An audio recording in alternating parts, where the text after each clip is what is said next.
Mario Santorelli vit à Edmonton en Alberta et il complète sa 12e année. Il est atteint de schizophrénie depuis qu'il est tout petit. Au fil des années, il a appris à faire face à sa maladie et il vit même très bien. Par contre, ça n'a pas toujours été le cas. Dans le passé, je n'avais pas vraiment d'amis parce que les gens de ma classe savaient que j'étais atteint de cette maladie. Ils savaient que j'avais des difficultés ou quelque chose du genre. Et bien sûr, il y avait des périodes où je poursuivais les autres enfants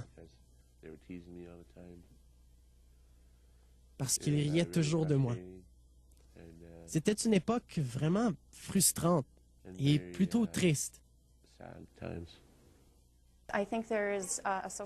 Souvent, nos étudiants sont craints, soit par les adultes ou des enfants, ou bien négligés et rejetés jusqu'à un certain point, à cause de la représentation sociale liée aux maladies mentales. Les situations deviennent totalement hors contrôle par manque de compréhension. Ce n'est pas nécessairement ce que recherchent les étudiants, mais c'est ce qui arrive. Par la suite, ils ne réussissent pas bien. Ils sont suspendus, ils sont renvoyés et c'est le début de la fin pour eux. En ce moment, la maladie de Mario est très bien contrôlée par les médicaments. Il ne présente pas de symptômes classiques de la schizophrénie sur une base régulière. La plupart du temps, la maladie affecte son apprentissage, sa façon de fonctionner à l'école et dans la classe et la quantité d'informations qu'il peut apprendre, comprendre et retentir chaque jour. Les étudiants qui sont atteints de ce type de maladie mentale ou d'une maladie semblable ont besoin d'un soutien spécialisé et d'une attention médicale particulière pour réussir. Une approche à 3 volets, soit vie familiale, professionnels médicaux et soutien scolaire, est essentielle. Mario a dû faire face à plusieurs obstacles à l'école primaire. Par contre, par la suite, il s'est joint à un programme spécialisé à l'école Spruce Avenue. C'est un point tournant dans sa vie. Pour un étudiant comme Mario, en plus d'un soutien académique intense, il est nécessaire d'offrir à ses étudiants un soutien pour qu'ils comprennent la maladie et les comportements qui s'y rattachent. Le soutien de la famille est aussi très important pour qu'ils continuent d'aller à l'école et qu'ils aient une expérience aussi normale que possible. C'est vraiment une approche multidisciplinaire composée d'enseignants, d'aides d'enseignants, de travailleurs sociaux comme moi-même, d'infirmières possédant une expérience psychiatrique et bien sûr de la direction de l'école. Mais la famille est l'aspect le plus important de tous. Le fait d'être toute une équipe fonctionne très bien pour nous parce que j'insiste pour que tout le monde soit impliqué dans son éducation, incluant son médecin, sa sœur, ses professeurs et le directeur de son programme à l'école. Le directeur de l'école connaît Mario et puis, bien sûr que je suis là aussi. Tout le monde sait ce qu'il fait, à quel niveau il est rendu et ils sont tous là pour le soutenir. Je pense que lorsque vous avez une approche d'équipe, c'est un avantage puisqu'il y a quelques adultes qui travaillent avec l'enfant. Ils se complètent tous très bien. Lorsqu'un adulte essaie d'accomplir quelque chose avec un enfant et qu'il frappe un mur, l'autre adulte peut lui venir en aide.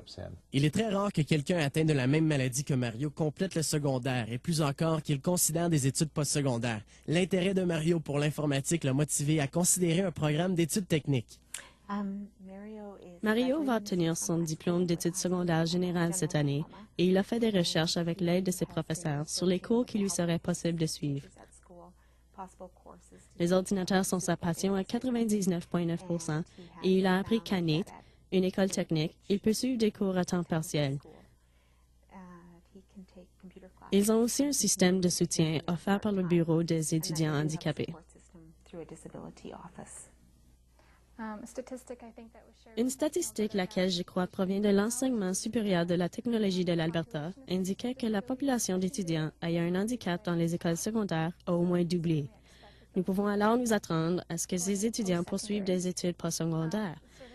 Les services que nous offrons incluent les interprètes, le sous-titrage, les arrangements particuliers pour les examens, le matériel scolaire de l'étudiant offert en différents formats tels qu'une version audio, en gros caractères ou des fichiers électroniques.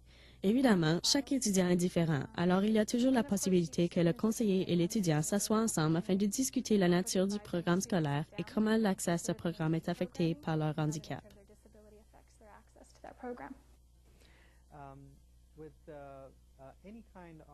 Toute forme de maladie mentale ou autre maladie rendent la formation informatique un peu plus difficile, mais pas totalement impossible.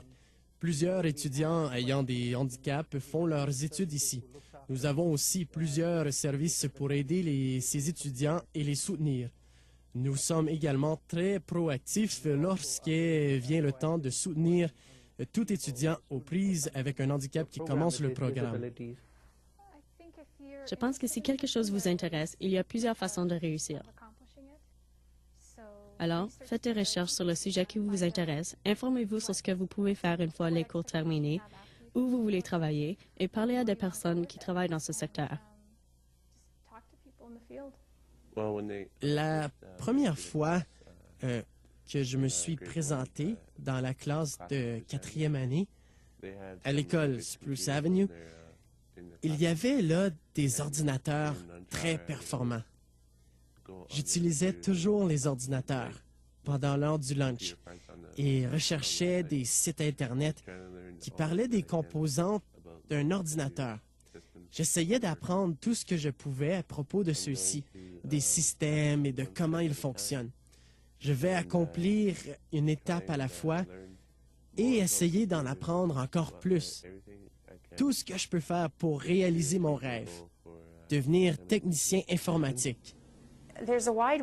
Il y a un large éventail d'étudiants souffrant d'une maladie mentale. Par conséquent, leur intelligence est mise en doute. Je pense toutefois que la majorité des étudiants qui viennent ici ont le potentiel, mais ils ont besoin de beaucoup de soutien à l'école primaire et secondaire. Je pense qu'il est absolument possible pour eux de réussir. Je vous encourage à définir vos buts. Assurez-vous qu'ils soient réalistes.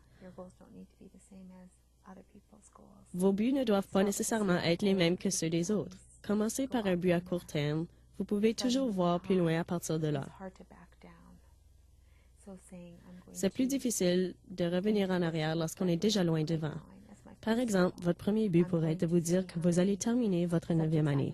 Vous allez ensuite voir combien de cours vous pouvez compléter en 10e année, et puis de là, vous planifierez votre 11e année. N'accomplissez qu'une étape à la fois. Au lieu de vous dire maintenant, j'irai à l'université, dites plutôt, je vais commencer par voir ce que je peux faire maintenant, et puis j'essaierai de m'améliorer l'année suivante, et ainsi de suite. Avec l'appui de sa famille, de son école et de sa communauté, Mario continue d'aller de l'avant une étape à la fois. Il a toujours plusieurs buts en tête et il veut continuer d'apprendre et de s'épanouir. Tout le monde peut apprendre. Quelquefois, des barrières se dressent devant vous. Vous pouvez toujours choisir de laisser ces barrières vous arrêter et de les utiliser comme des éternelles excuses où vous pouvez travailler avec des gens. Travailler avec vous-même et trouver des façons, des stratégies afin de les contourner.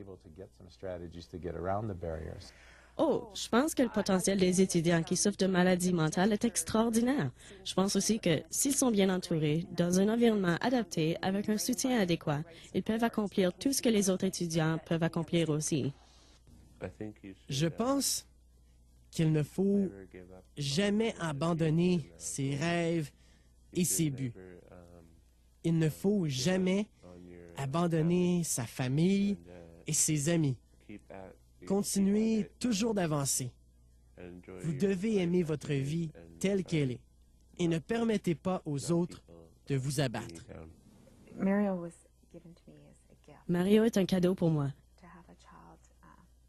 Avoir un enfant aux prises avec une maladie mentale est vraiment un cadeau pour moi parce que j'ai grandi et beaucoup appris.